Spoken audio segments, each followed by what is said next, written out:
These are all my teachers, alhamdulillah, Sheikh Ahmed, Sheikh Shuaib, Sheikh Hayad. These teachers are, mashallah, the most qualified teachers in Europe. How does preservation work? And in other words, how has the Quran been preserved?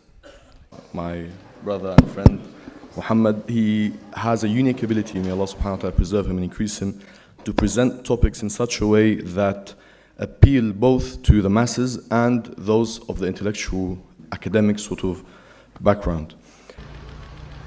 Take this Uyghur flag, you son of a Takbir! We have our own very comfortable go-to answer when it comes to stuff like this. The Quran has been preserved, we believe, word for word, letter for letter, haraka or vowel sign for vowel sign. If it were the case that right now, at this moment, every single mushaf, meaning book or parchment wherein the Quran was inscribed, was to disappear right now, overnight, in every single Muslim community, you will have exactly the same book with exactly the same letters, with exactly the same vowelings emerge and be transcribed and be recited out loud amongst every single Muslim community worldwide. That's special. The Orientalists are starting to say that there are different versions of the Quran, and they give different examples of variants in the text and change in the meaning. Exactly the same letters with exactly the same vowelings. Variants in the text and change in the meaning. That's special. Yeah. It's not something that's been, Muslims have been trying to hide under the rug just in case people, Orientalists or non-Muslims, try to attack us. Yeah. Word for word, letter for letter, haraka or vowel sign for vowel sign. So we must get the message across of how special this book is. Variants in the text and change in the meaning. It's not something that is normal. It truly is special. So we can trace back every single thing we utter in the Quran to the blessed lips of the Prophet sallallahu alaihi wasallam. Right. There is no evidence whatsoever to really confirm that the Quran that you have right now, came from the mouth of the Prophet. The general idea is as follows. Tawatur, or anything that is mutawatir, is that which has been transmitted from a jama', from a large group of people, to a large group of people, in every level of transmission, such that it is practically impossible to belie what has been transmitted. Later on, what we call the usulis, the scholars of usul al-fiqh, principles of jurisprudence, they came up with this principle of tawatur. Did you hear that? Wonderful chains. Actually, invention of human beings. Yeah, he said the concept of tawatur was not applicable in the early stages. Only when the usulis came, later on, they said, let's invent this concept called tawatur. That's how it works. That's how it happened. Like 400, 500 years after, they decided, let's come up with the names. We cannot leave any place. Someone to come and then tell us, here's the examples of different Qurans. What are we going to say? We know Quran is reliable word of Allah because he's a bunch of names who never met with one another, who never met with Mohammed, and those names all end up in history much, much later. We don't even have this chain, the tawatur chain, in any of the early mushaf manuscripts. Yep. I paid lots of money for those mushafs. Really, really lots of money. And now, they don't even have those names in it. The Quran is unlike any other book. It is not like any other book. It is very, very unique. And we get a sense of that. We're not really sure what to pin it on, but anyone who has this insider experience, you appreciate the Quran is something else. It's not from here. It is, as one scholar describes it, the breath of God on earth. So what's miraculous about it? You have to feel it. You have to know Arabic. Okay, well, I know Arabic, but I still can't feel it. That's number one. Number two, from an academic perspective, bifadlillahi ta'ala, we have al-isnad.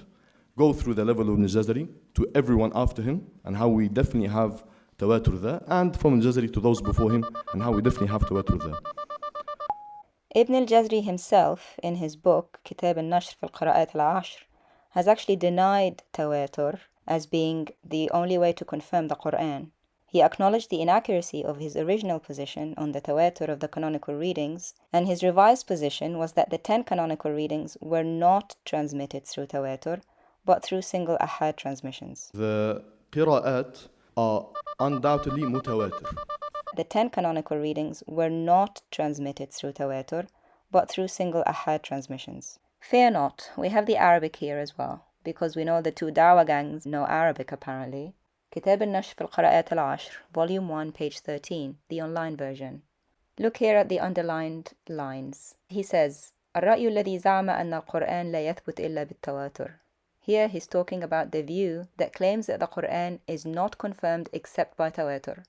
Notice here the last line that I've underlined, it says, قد كنت قبل أجنح إلى هذا القول ثم ظهر فساده. I used to lean towards that view before, and then it became clear that it is incorrect, false. The view that the Quran has to be confirmed through tawatur. Deception was indeed detected here and confirmed by Ibn al-Jazri himself. It is ironic that they have named their institute after Ibn al-Jazri and they have their logo in the background, when he himself, Ibn al-Jazri, has refuted their very argument. So can we do a little demonstration? تفضل. We'll do this at random, okay? Okay, can you choose a page? What you Just choose? you know, طيب. because it might look like it's pre-planned. I said random, and then you know. طيب, I don't mind whatever pages, inshallah. Or should we get someone from the audience? Yes. No, the good-looking brother, please. Yeah. no, I said the good-looking brother. Yeah, any page, because then Sheikh Ahmed's going to tell us. Yes, thank you. Yes. Jazakallah khair. Every time where there's a difference, it is highlighted in the hawamish, and this is the hawamish in the margins. Yes. Because the disbelievers are going to say you're trying to get away from it just by talking. You know, they're listening to this right now. I'll start the whole ayah, inshallah. Yeah, inshallah. So how would that Shu'ba sound? recites وَرُضْوَانَ as opposed to وَرِضْوَانَ. This particular example has zero impact on the meaning it's not changing who's doing what, whether the verb is passive or active, because it's a noun. It's purely dialectical. Of course, any time Dawah Gangs reads an Arabic source, we suspect deception. The verse he was referring to here was Surah 5, verse 2. The word he chose to look at came in the phrase that says, seeking bounty from their Lord and His pleasure. He reassured his audience that the difference he saw does not change the meaning and does not affect who's doing what. But the word he chose was ridwana, meaning good pleasure. The word he chose was a noun. So how would it affect who's doing what? For that you have to go to the verb in the sentence. To go to the noun to reassure somebody that it doesn't affect the action in the sentence is at the very least stupid and at the most deceptive. The verb here in the sentence is seeking. In the Arabic, yabtaghun. We went to check out the qira'at differences for that verb, and the differences that we saw did indeed change the meaning and changed who's speaking to whom. Here in Mu'jam al-Qira'at by Dr. Abdul Latif al-Khatib, Volume 2, page 217, it says that the majority reading was yabtaghun, meaning they seek, but Hamid ibn Qais and Al-A'raj read it as tabtaghun, you seek. It does indeed change the pronouns and who's speaking to whom. This particular example has zero impact on the meaning it's not changing who's doing what, whether the verb is passive or active, because it's a noun.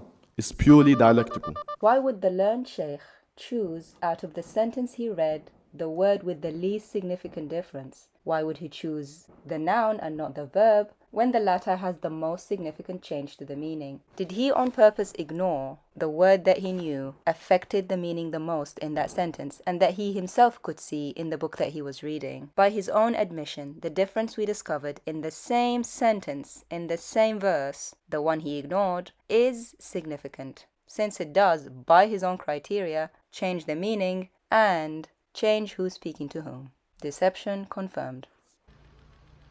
Take this ring of flag, you sons of b****! Takbir!